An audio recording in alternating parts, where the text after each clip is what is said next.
ako ay lalabas at ako ay gagawa ng biko. Kasi, yan ang kinaugalian naming mga Bisaya na tuwing Halloween, piyesta ng patay, ang mga tao sa amin sa baryo ay hindi maaaring hindi gagawa ng biko. Ito na, my friends and friendship, ang biko. Mahina ngayon ang nagtitrick or treat. Ewan ko lang.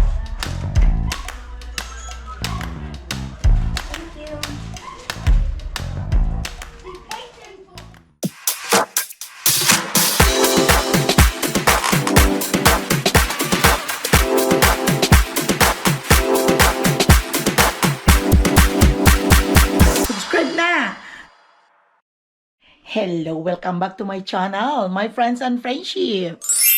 Mainit ngayon ang panahon, dito ako sa room at nagligpit muna ako. At ako ay lalabas at ako ay gagawa ng biko. Kasi yan ang kinaugalian naming mga Bisaya na tuwing Halloween ay ngayon pa lang kasi is 31, kung baga sa inyo na dyan is advance na kayo dyan. At ano na kayo, at 1 na siguro dyan sa Philippines eh. Dito naman sa amin, ay ngayon pa lang kami magsisimula ng Halloween. Today is 31. So, ay magluluto ako ngayon ng biko. Kasi sa Bisaya, tuwing mahal na araw, piyesta ng patay, ang mga tao sa amin sa baryo ay hindi maaaring hindi gagawa ng biko. Yun talaga ang biko, ang pangunahin talagang hinanda at saka pansit. Kaya bilang si ako na probinsyana din galing sa baryo, ito rin, nagagawa rin ako ng biko. Sabi pang welcome daw sa mga patay. Yung mga old saying naman na hindi naman ewan ko kung totoo, kung hindi, basta yun lang. Sinusunod ko lang nung buhay pang mama ko, ganito ang ginagawa. So, ito lang ang aking gagawin. Magbibiko lang ako dahil ito lang naman ang available. At pwede akong gumawa ng photo. At ihanda ko rin dito. Welcome ko nga my friends and friendship sa mga patay na itong handa ko ay para sa kanila. Ayan, gagawa ko ng biko. Ito nakapag-sapping na ako. Ito na yung malagkit, pero hindi bagong ani ito yung malagkit ko, kaya hindi siguro ito masyadong malagkit. Pero okay lang. Ayan. Lulutuin ko munang maigi ito, my friends and friendship. Musta kayong lahat dyan? Nakaraos na din ba ang inyong pista ng mga patay? Alam ko nga, one na dyan, All Souls Day na. All Saints Day. At kami dito, nagsisimula lang kayo mamaya, maraming magtitreat or yan. Kaya ito nakaready na ang aming mga candy. Ayan. Ayan, dyan yan. Daming kanya, ang mahal pa naman ng candy. Tiga $28 itong bawat isa. Ayan. Kaya ayan ang aming mamaya. Itong mga ito, si Zoe, at yung mami niya at si Cash, aalis yan, pupunta sila mag-trick or treat mamaya. O tingnan mo silang dalawa. Ayan yung ano ni Zoe. This is where did you get this, baby girl? School. Sa school yan ang mga pinamigay. Masyadong malaki kasi rito nga halaga sa kanila ang Halloween. After Halloween na to, ayan, mag-ano na naman sila ng Christmas. Yun talaga, my friends and friendship. Teka lang, my friends and friendship, at ako ay magre-ready. Ito ba natitira pa akong dahon? Ilalagay ko to, gawa ako ng photo pala. He just sent the one that I sell, but he didn't include the prorated one that he's supposed to refund me. Okay. That's the reason why I only sent 400. It's because I still have 100 with him. 3 hours later. Ito na, my friends and friendship, ang biko. Ayan. Ito ay dadalhin doon kila Bam. At mayroon sila doong treat or trick party. Ang mga parents ng St. Catherine. Ito dito sa amin may iwan ito. Ayan. Hindi ko na pinakita sa inyo kung paano pagluto dahil alam naman ninyo kung ano ang pagluluto ng biko. Ay, may dukot to, may tutong. Ewan ko kung makukuha ko to. Ay, tigas. Hindi makukuha. Sarap sana to, pero dumikit talaga.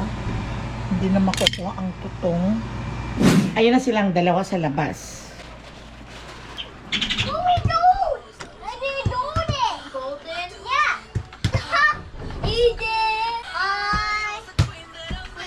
Mamaya yan, my friends and friendship. Mag-ano yan sila, magti-trick or treat. Madami yan dito mamaya pa po. Pero kakonti lang yata ang nandito na nagde-decorate sa labas ng for Halloween.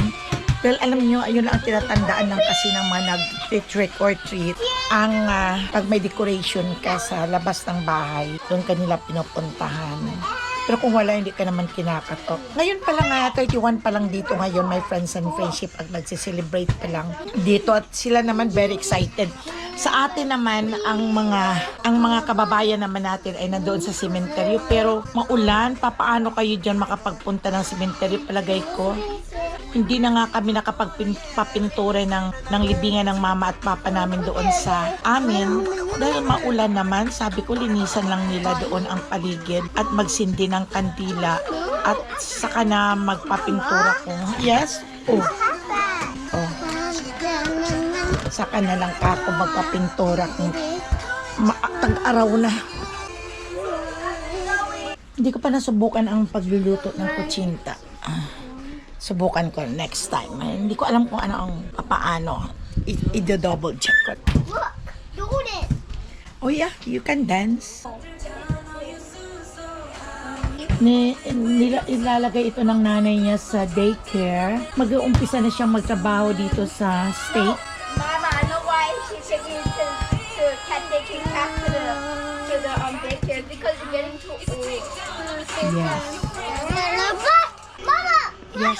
doctor. Oh, yeah, go. Okay. Ilalagay ito sa daycare. Kasi ang nanay ay papasok na sa state. Doon siya magtatrabaho sa state hospital. Yes, so your mommy's calling you.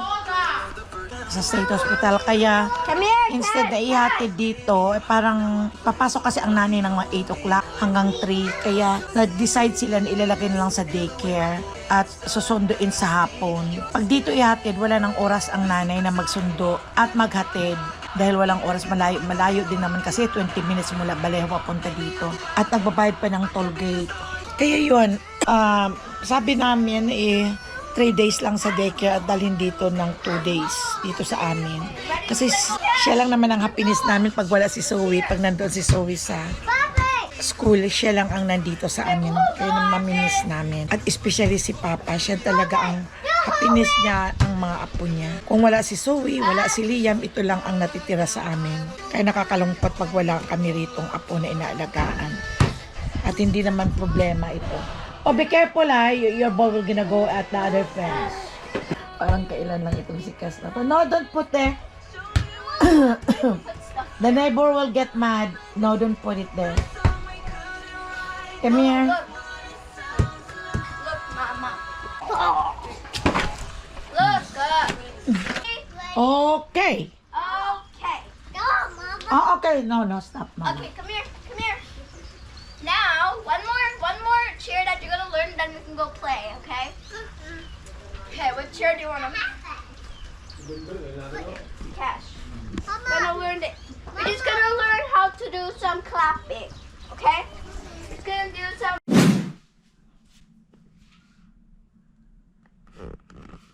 Ito ang pangbigay ko sa mga nag-trick or treat. 1, 2, 3. Treat or trick. Trick or treat. Approve. Diba? 1, 2, 3. Approve. Visit.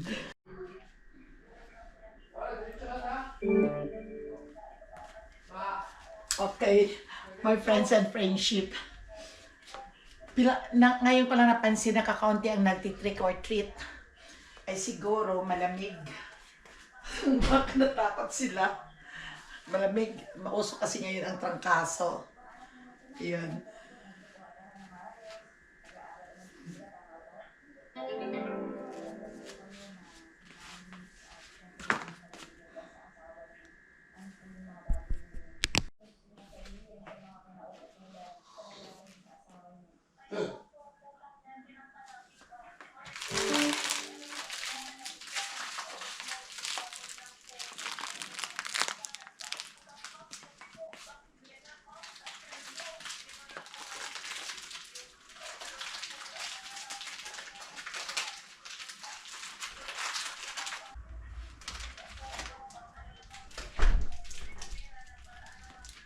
Mahina ngayon ang nagtitrick or treat. Ewan ko lang. Doon ko inaabangan, no. Diyan. Walang masyado. Hindi katulad ng last year. Nakadami-dami talaga. Ngayon mahina na. Simula nung may nagka-problema dito ang sa Amerika, may mga problema. Sa mga immigrant ay may mahina na ang ano. Takot siguro sila.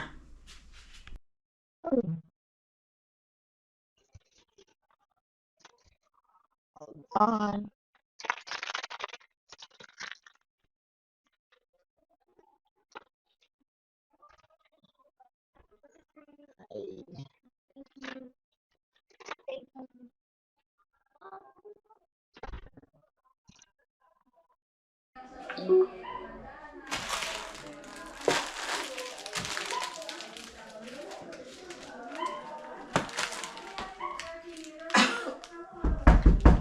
Hold on.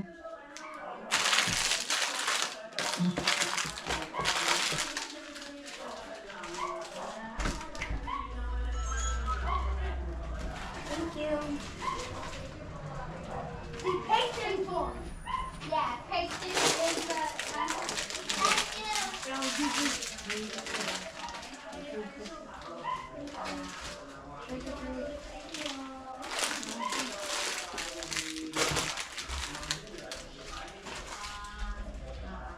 Thank you very much. Secretary, you're welcome.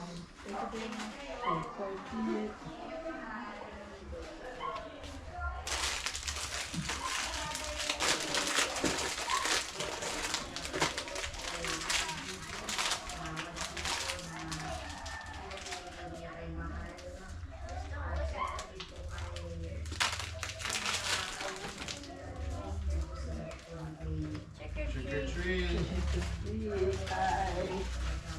You're on my trick or treat.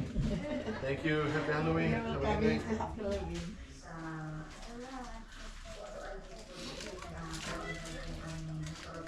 Andito ako, nag-aantay ako may magkakatok. Hindi ako pabalik-balik, hindi ako nanood ng TV.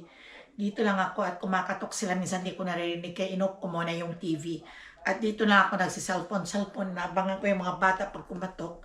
Andyan na, nakaredy na ang aking maibibigay. Hindi ko gaanong binibigyan ng madami dahil marami sabi kong matig tatlong chocolate lang ang binibigay ko. Kasi marami kasi sila. Sa isang grupo ay siguro mga 9, mga 5 sila. Kaya mahirap nang wala kang maibibigay. Mabuti yung yun lang, tama na yun. Marami naman silang dadaanan ng mga bahay-bahay.